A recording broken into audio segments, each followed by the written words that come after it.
Uh, Chapter 4. The happy prince was blind, so the sparrow sat on his shoulder each day.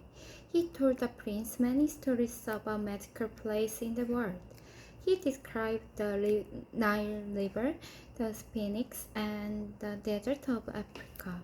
He told the prince about animals like camels and elephants. The happy prince enjoyed his stories. Swallow, little swallow, said the prince, you have seen a lot of interesting things, but the most important thing of all is the suffering of people. Fly over the city and tell me what you see. The swallow became the prince's eyes and flew over the city.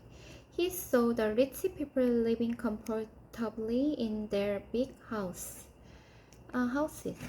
He saw the beggars sitting at their gates, waiting for scraps of food. And he saw the face of starving children looking out from the dark trees. Under a bridge, he saw two little boys hugging each other. They were trying to stay warm, but the watchman yelled at them. Get out of here! You can't stay here! Then he chased them out into the cold rain. The swallow flew back and told the prince everything. The happy prince was very sad. I am covered with fine gold, he said. Please take my gold and give it to the poor people. The swallow peeled off the fine gold and took it to the poor people. When the gold had all gone, the prince looked gray and shabby. But the people in the streets had big smiles on their faces. We have bread now, they shouted happily. This made the happy prince happy again. Heavy snow fell on the city. The poor little swallow grew colder and colder, but he loved the prince and knew he would never leave him. He ate the crumbs of bread outside the bakery. He tried to keep himself warm by flapping his wings, but he knew that he would die soon. He flew up to the prince's shoulder for the last time. Goodbye, dear prince, he whispered. May I kiss you before I go?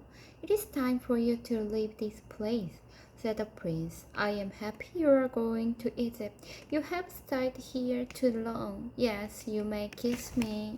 I'm not going to Egypt, said the swallow. I'm going to the house of death. This is the brother of sleep, isn't it?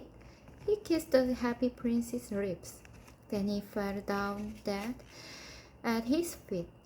At that moment, a strange cracking sound came from inside the statue. The prince's little heart had broken in two. The next morning, the mayor and some town councillors were walking through the city. They looked up at the statue and were surprised. Look at the happy prince, cried the mayor.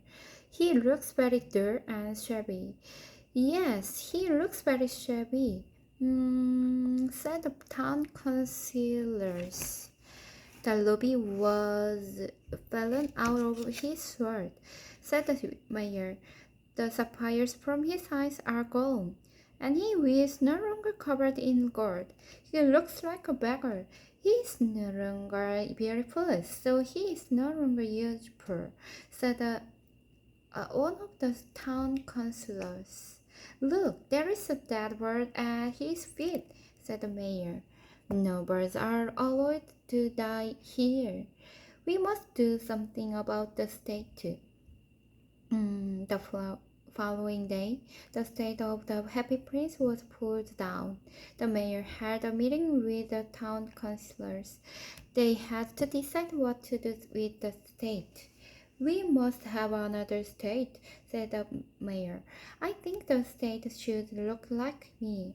The statue was taken to a foundry. This is strange, said one of the foundry workers. The city's reed heart is cracked. But it will not melt. It's throw it away. The workers threw the happy prince's broken heart into the garbage. It lay next to the poor dead swallow.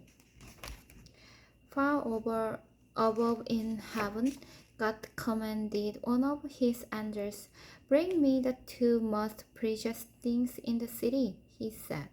The angel flew down to the city. He returned with the red heart and the dead swallow.